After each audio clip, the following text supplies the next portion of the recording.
Hi everyone, Roguish Puck. I don't even know where to start with this. I've been challenging myself to do more content stuff. I think there was a video the other day, well, maybe a month ago now, from the Command Zone, and they were like, if you want to create content, just do it. What's stopping you? And I'm like, you're right. What's stopping me? Me is stopping me, to be honest. So there's going to be some, hopefully, content being made from me. I'm going to go through some potential stylistic changes. I've got a lot of crap over here that I need to clean up. And maybe that's where I'll put some graphics if I put them up on screen. I'm trying to do some ideas on stylistic. I'm like, I could be a very shouty English man that's very close.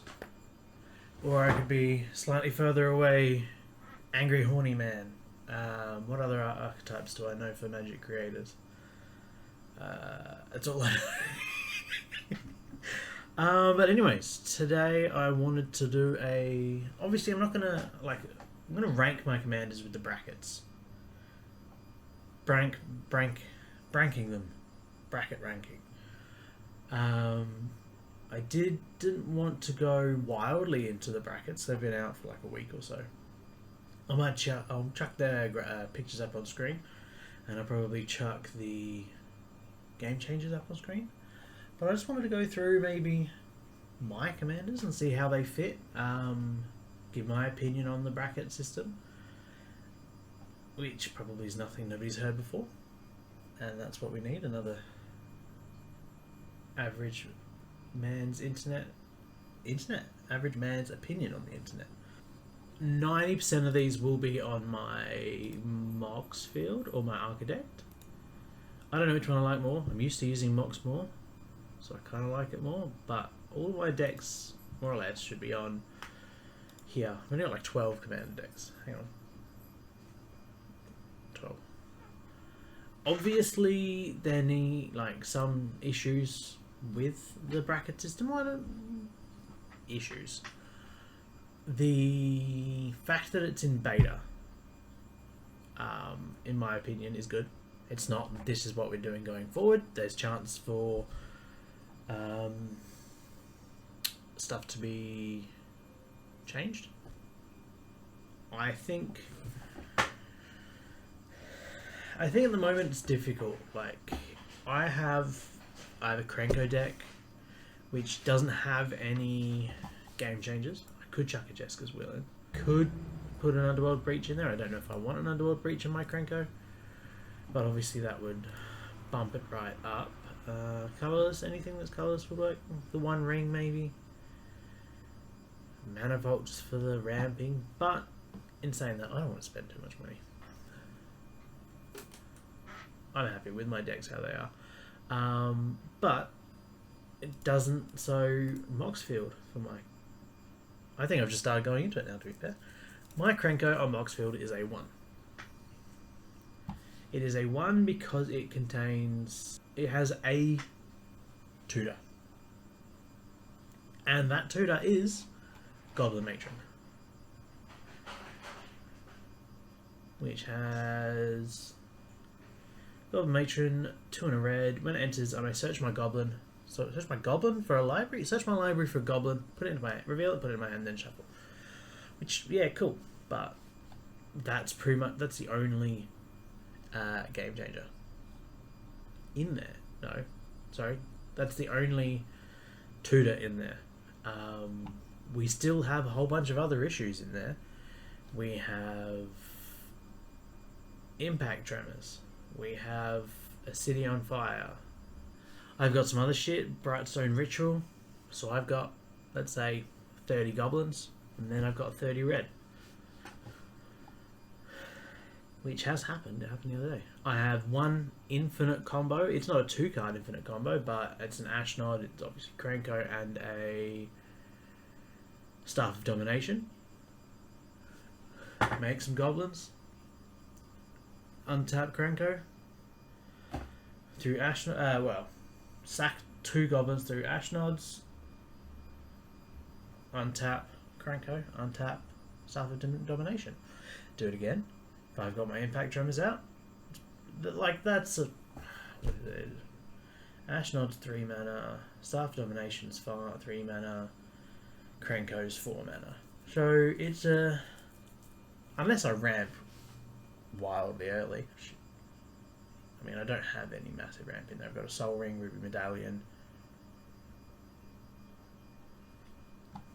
So I could get each of those things out on turn 3. Maybe 2 of them out on turn 3. Could be turn 4. Infinite combo. But it's not approaching like CADH where it's a definite going to happen. I don't have the tutors to be getting all that kind of stuff. I don't even know what tutors Red has, to be fair. So that's Cranko, who obviously is quite up there, but it's only a 1. But in saying that again, the bracket system isn't the be-all end-all. It is to get those conversations going in Rule 0. In my opinion. Anyways. What's up next? I have an Atraxa deck. Atraxa Grand Unifier, 7 mana, 7/7, with Flying, Vigilance, Lifelink, and Death Touch. That's the black. Atraxa in itself, very strong commander. I might have a tutor in there, maybe 2. Diabolic and Demonic? No, not Demonic. Diabolic and Profane. I might have those 2 in there because I can't afford all the cheap ones. I mean, the cheap, expensive ones. Expensive, cheap ones? The ones that cost a lot of money but are easier to cast. But it's all about flickering Atraxa, bouncing her up and around, and then venturing into the dungeon heaps, getting a whole bunch of value. Yeah, she's 7 mana, and yeah, if she gets countered, I'm getting grumpy. But she's blue, so she's got the counter spells to counter her, the counters countering her.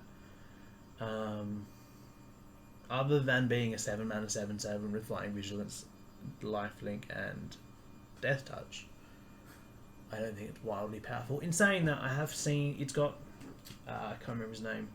It's Abdul Adrian, which I've seen go off with Pleasant Kenobi. You know, Pleasant Kenobi, not Pleasant Kenobi video. Shuffle up and play with Pleasant Kenobi. So it's got that kind of stuff in there. It's got a lot of responses to, oh, you want to get rid of my Atraxa? Well, now I'm just going to bounce it and draw a whole bunch more cards. Or reveal a whole bunch more cards. So, I mean, it's potentially a 3. Hang on. Game changes. I don't even think it has any game changes in it. I don't have very many game changes. It might have a Smothering Tithe. So I think at anything, it's a 3. I have no infinite card draw. I mean, infinite combos. No extra turns. Yeah, so that's a 3. But if you someone came in and said, I'm playing an Atraxa deck, you're going to be like, oh, maybe not. What's next? I've got a Massacre Girl, Known Killer. Again, that's a 1 on Moxfield. In there, I have no Game Changer cards. I do have 2 tutors. One of them is a Case of the Stashed Skeleton, so it's not necessarily the best tutor, but it's in there. And an Insatiable Avarice. Yeah. But it's also got some stronger cards like a Necropotence. It's got Jet Medallions to make stuff cheaper. It's got a lot of recursion. It's a little bit rude to the board state if it's popping off. I know in the past I've cast a Massacre Worm. A couple of turns later I've recurred a Massacre Worm, which pops off with Slaughter Specialist. This is future Roguish Puck dropping in while I'm editing, just to say Slaughter Specialist is a baddie and she can get it. Also, I think I know what kind of archetype I am now. Because everything dies and it gets +1/+1. So I'm just keeping the board state down and making my Slaughter Specialist massive. But it's also got Phyrexian Obliterator. So even though it's not mass land denial or anything, if you start hitting my, or if anyone starts hitting and I'm blocking with Phyrexian Obliterator, or they block my Phyrexian Obliterator, they're losing a lot of stuff because it doesn't say sacrifice non-lands, it just says sacrifice shit. To be fair, next up on my list is Kaheera. Now, Kaheera is purely a cat deck. I don't think I have any tutors. Tutors? I don't think I have any game changer cards because none of them are cats. I don't think I have any of the colourless or the white. Yeah, I don't have anything in there. So that's a 1. I play it. Well, I don't play it. It's the kind of deck that I use to make. If someone's playing for the first time, I'll play Kaheera. Because it could win because I make a shit ton of cats during that deck. In that deck. And they all get a little bit buffed. And then they all buff each other because they're cats. So it's a deck I'll play against someone who's learning how to play. And it's kind of my backup go-to for that. Otherwise, it's nothing special. It can win because it's purely from going wide and no one's worrying about me because I'm just making cats. But it's nothing special. And then I've got my Jorkadeen, the Gold Warden. The Gold Warden? First Gold Warden. Which, also, it's not anything particularly special. It's an artifact deck, equipment deck. I draw cards, well, for everything that's equipped, Jorkadeen gets +X, and then I can draw a card if its power's 4 or greater. Again, this is a 1 on Mox Field. I know that Mox isn't particularly the greatest thing ever. For it, I have 2 tutors. I have a Steel Shaper's Gift, and I have a Kellen. What Kellen is it again?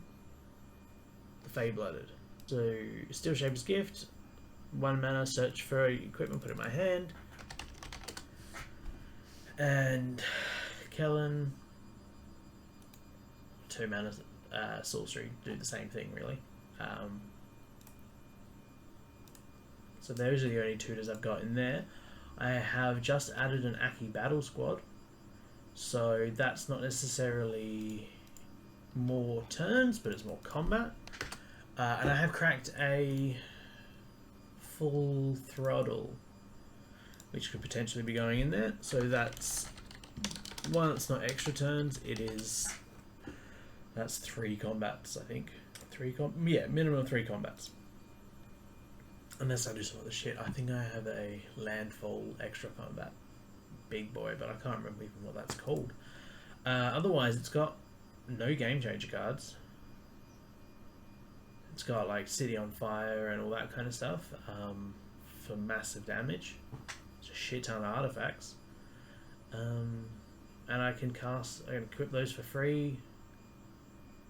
Arden, all that kind of crap. So while it's not necessarily Orobrask the Hidden, so it does have a little bit of Staxy stuff in there. That's like the only Staxy card in it, and that's just to make things come in tapped for your opponents. Otherwise, it's a bit fast, but it's also like it's nothing special. So while I wouldn't say that's a 1, because it does win every now and then. It's got some good stuff in there that works pretty well. So even then, I mean, going off of this, I'd probably say it's a 2 or a 3. But it doesn't have any game changes. So if I added some game changes, it'd be great. Then it would definitely be a 3. Again, I could add a Jester's Will. I could add Smothering Tithe or anything like that. I actually forget what Trouble in Pairs does. I don't think Trouble in Pairs would be that good in there, but it could. Alright, what's next? I did that one, those 5. Now we're going to talk about my Octavia deck. So, Octavia, a 10 mana instant or sorcery slinger deck, really, in mono blue, so you know it's going to be good. Moxfield says it's a 3. It has 3 game changers and 3 tutors. It's got a mystical tutor. It's got a where's it going? Fierce Guardianship, and it has a Cyclonic Rift. Obviously, I'm caring about instants or sorceries, so I've got a lot of stuff that makes them cheaper. I've got a lot of stuff that interacts with them. Lots of stuff to find my way to them. Obviously, I've got a personal tutor, a mystical tutor, and a spell seeker. Spell seeker, I can literally cast that and go look for my Cyclonic Rift, because that's only a 2 mana as a base level. I mean, non-overloaded, so I've got lots of stuff. I've got an enchantment, Case of the Ransacked Lab, Sapphire Medallion, Barrel Chief of Compliance. I've got a whole bunch of stuff that's going to make it easy to cast. An overloaded Cyclonic Rift or anything. I have Fierce Guardianship, so that's a free counter spell. I've got regular counter spells. I have Force of Negation. I actually think I took out my Force of Will from this because everyone was going to be grumpy. I would love to have a mana drain, but I don't own a mana drain, and I can't afford a mana drain. But otherwise, like, it's got a lot of shit like that, and it's not been enjoyable for some of my friends to play against. They've had higher power commanders. Like, if let's say I'm playing my mono blue Octavia deck, and you're playing Tergrid.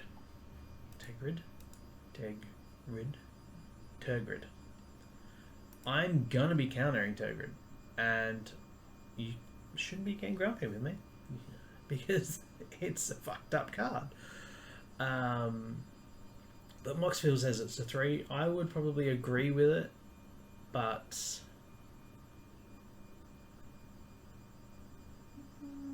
I just don't think, because I don't think it has particularly, I don't think it's particularly high power, but arguably people would disagree with that. Octavia being a ward 8 that I can cost for 2 if I've got enough instants or sorceries, and which, you know, turn 1 I've got a whole bunch, like Brainstorms, I've got Opt. I'm putting things in the graveyard. Turn 2 I've got like Anticipates and Curates and all that kind of stuff. I'm really chewing through instants or sorceries and putting stuff in my graveyard whenever I can. Next up is Atla Palani, but it's the sexy Dr. Ian Malcolm one. Not as sexy as the Dr. Ian Malcolm Tasigur, which... but this one, again, Moxfield says it's a 1 because it can only look for those cards. It is Atla Palani, essentially, so it's make eggs die, get bigger things. I've got cards in there like Annie Joins Up, so that's doubling those triggers. I've got Mirror Entity, which is the capacity to make everything an egg in response to a board wipe, and then Atla Palani will see all my eggs die, and I'll get a whole bunch of big stuff, and I've used that. It's been my board wipe insurance, and I've gone from having 4 okay things to dropping out a free Atali Primal Conqueror, free Atali Primal Storm, Gishath, any of my Golters, and it's just been a bit more broken. Well, not a bit more broken, it's been a bit... Someone's been like, haha, I'm going to board wipe, and I'm like, well, in response, I'm going to make them all eggs, and then they die, and I get a whole bunch of stuff. So, you can if you want to. Up next is Admiral Brass Unsinkable, which is my upgraded pirate precon, which I think is the only precon I've kept, because it has just done everything I need it to do, almost all of the time. It's got no game changes. I don't even know what game changes are. Oh, I mean, Jeska's Will could probably go in there because it's red. I could put some counter spells in there, but I don't really care to. Any of the colourless stuff, I mean, other than Ramp, I don't really care for it. I mean, a Bowler Citadel, I don't think it's worth it. Or maybe some tutors, because at the moment it's got no tutors. It has one game changer card. No, that's not true. It has one extra turns thing with Time Stream Navigator. Yes. But that's like a singular extra turn. It's not infinite that, like, I can't just, because I have to put it on the bottom of my library. So, and even if I could get it out of the bottom of my library the next turn, I don't have I don't have haste. So I don't think I have anything in there that gives haste either. But in saying that, it's got heaps of card draw. Even if it doesn't, even if my card draw is not working, I don't want them. I'm putting them in my graveyard to recur them out. I've got a power conduit, so I'm removing those finality counters, and I've got a what's the land from? The land nesting grounds, so I can remove fatality count. I can move fatality counters around. Move on to something that I can't recur anyway. So when it goes to exile, I don't really care. It's won most of the games I've played it. And I've board wiped and then next turn had a dozen pirates out already, like casting Admiral Beckett Brass and Roaming Throne, and then having doubles of triggers and stealing other people's stuff when some of those other pirates came in. I actually think Roaming Throne should potentially be on the game changes, but I don't make the rules. But yeah, it says it's 2. I would think it's closer to a 4, but I think with maybe some tutors, it would make it definitely a 4. I think it's like 3.5, but I would still, without those tutors, obviously, it sits more nicely in the realm of 3s. Next is Marquesa, Dealer of Death. Grixis Commander. It's really just Spell Slinger. Just do something to you. Look at the top of my library. Surveil, essentially. Surveil and card draw off of crimes.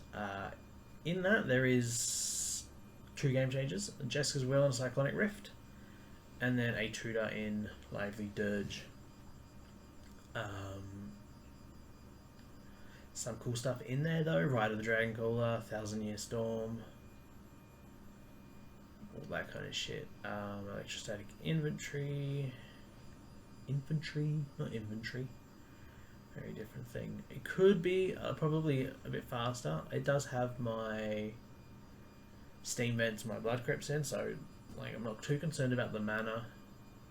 But I mean, I think a 3 would work. I've only played it once, to be fair. It's not really my kind of deck, but I've got it. Up next, I've probably said up next a dozen times now, but Chatterfang, which, again, Moxfield doesn't look at what's in the deck other than those specific cards, so it says it's a 1. I'm very much inclined to disagree. Let's say I get all my land drops, Chatterfang's out turn 2, turn 3. Maybe I ramp a bit more and Chatterfang's out turn 2. Then all I need is something like an Ivy Lane Denizen and a Herd Baloth. That's turn 5, really. Earlier if I've ramped, as I said. Or a Scurry Oak. Turn 3.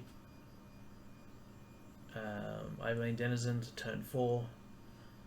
And then as soon as, I play that, I play Scurry Oak turn 2, turn 3, turn 4, I'm playing Ivy Lane Denizen, that'll evolve Scurry Oak, so I'll get +1/+1 counter on it, and it'll make it Squirrel, which is green.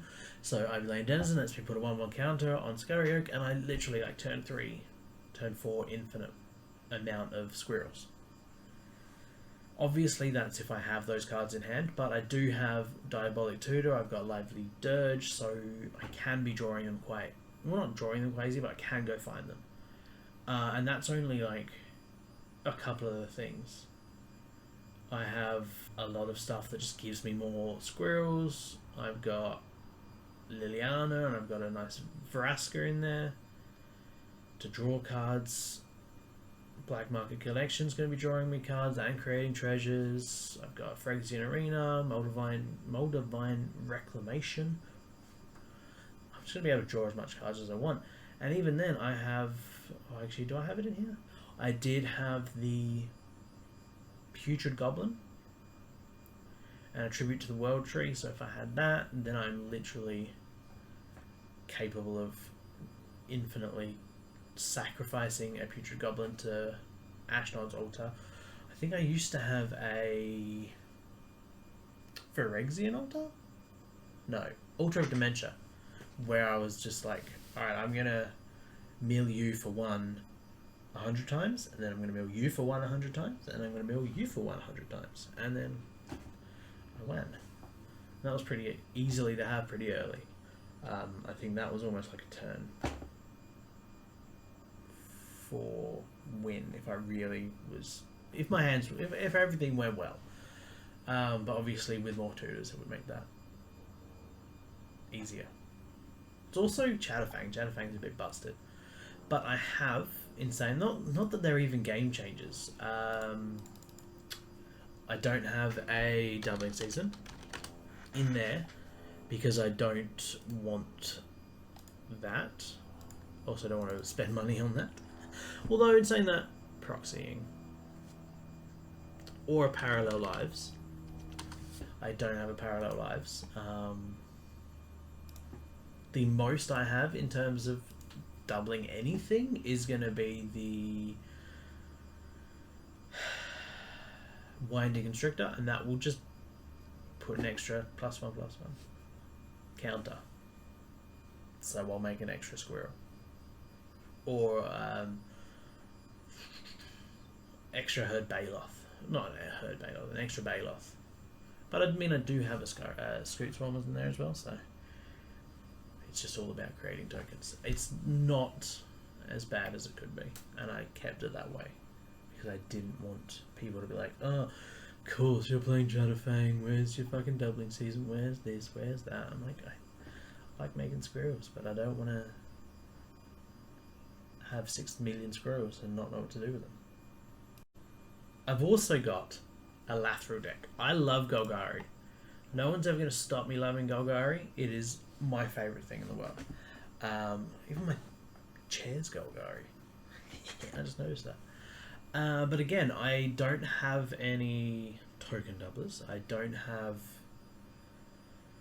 doubling season, Parallel Lives, any of that crap. I have a singular tutor in there, a Diabolic one, because I bought a bunch of them for cheap, so I was like, they go in everything. I wish do I have a Dark Ritual? I love Dark Ritual, and I would put that in every black deck, or every deck that could have it.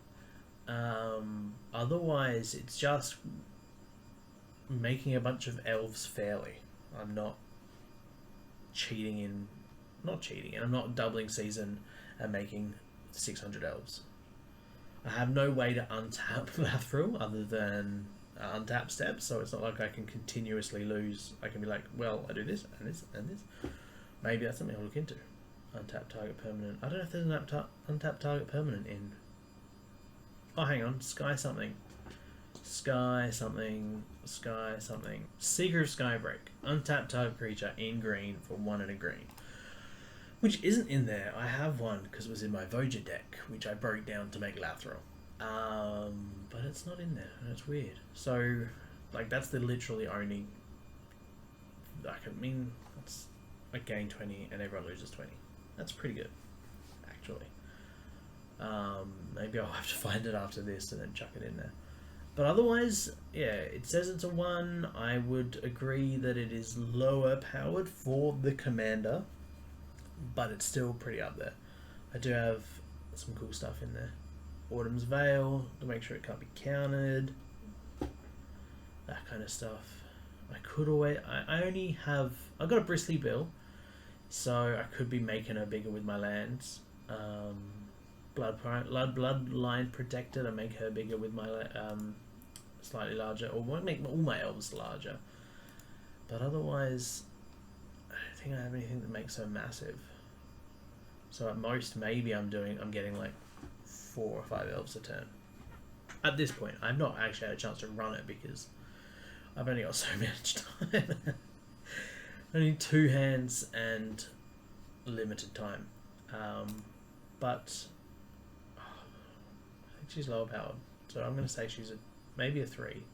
Average precon level. If I have those doubling seasons, parallel lives,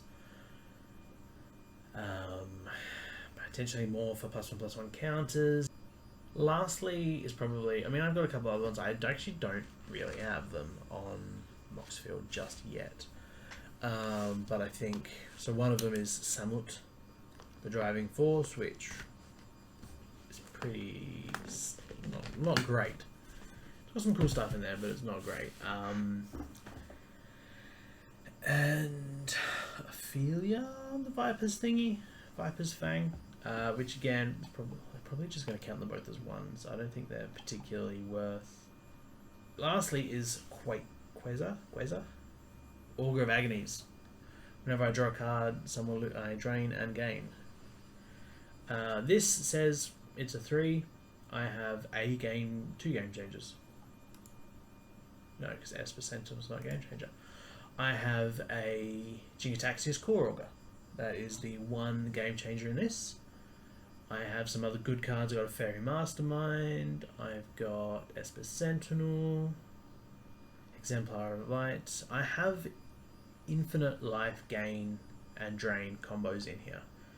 I've got Starscape Cleric. Whenever I gain life, each opponent loses a life. I have Exquisite Blood. I have what's the other part of Exquisite Blood? Sanguine Bond. Exemplar of Light. So really, it's a card draw and life game. Life gain.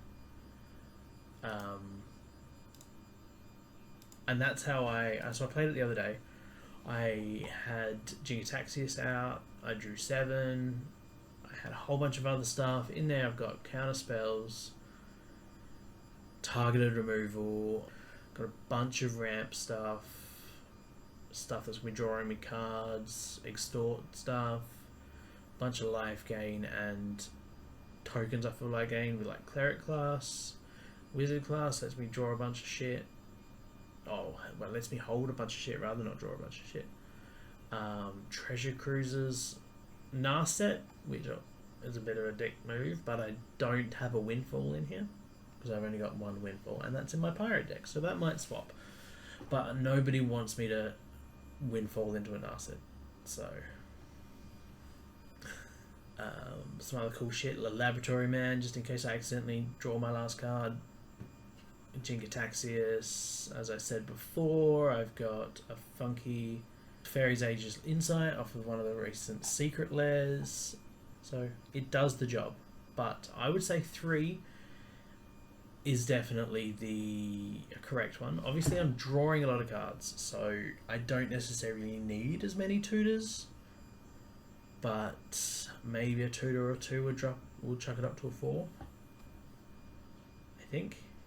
That's more or less it for my commanders. Commander decks. I have a couple extras, but I don't really have them loaded up into Mox yet. I think overall the bracket's a lot better than power level.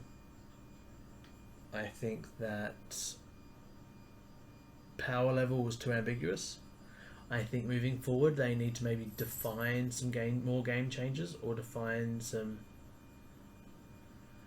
Maybe not define the game changes. I think maybe a game changer commander list. So those cards are separate. A commanders that are game changers list. So that's maybe separate from that game changers list, which is just non-legendaries and all that kind of stuff. It's cards to look out for that immediately say this is a stronger deck. Obviously, Tergrid's already on there. Winota, Urza, Jin-Gitaxias, Vorinclex, Kynan, Winota, and Grand Arbiter. But I think a separate one that says Krenko can be a high power commander. Atraxa is something you might need to worry about. Maybe not necessarily those examples, because obviously I've got those decks. But something that's like, these are cards in the 99 that are game changers, and these cards in your command zone are game changers. Like, I was a little bit surprised not to see Eddie Markov in the game changers list, but I think lately he's fallen off a little bit. People don't play him as much, and if people do, they get targeted pretty quickly. But otherwise, you can find all of these in my everything I've spoken about, except my Atraxa, because I have put it up there, in my Moxfield and my Architect. I'll drop those links below, but you also find those links on my channel. Thank you for sticking with me for this. This is my first ever first ever video. I'm hoping to do some more. If you do, maybe drop a comment of stuff that you would like to see. I have some couple of plans. I have a list of stuff that I'm working on for ideas for the Final Fantasy set predictions, and that's just a little bit of a list. I have a bunch of cards I need to sort, so I'm thinking maybe this is just some of them that I need to sort out. Thinking maybe it'd be interesting just to do like a lo-fi time lapse of me sorting my cards and discussing something. Maybe discussing how my Commander games have gone for the week, because I do play at least every week. I have a cat under the bench who's telling me it's time to finish up, so thank you. Please go follow my Blue Sky or Twitch. I'm trying to be more on Twitch, but not as much. Don't do X anymore. Blue Sky mainly. And if you liked it, hit like. If you want to subscribe, please. It will really help me want to grow this and do this more often. Otherwise, this is it from me. Oh, hang on. It's not just me.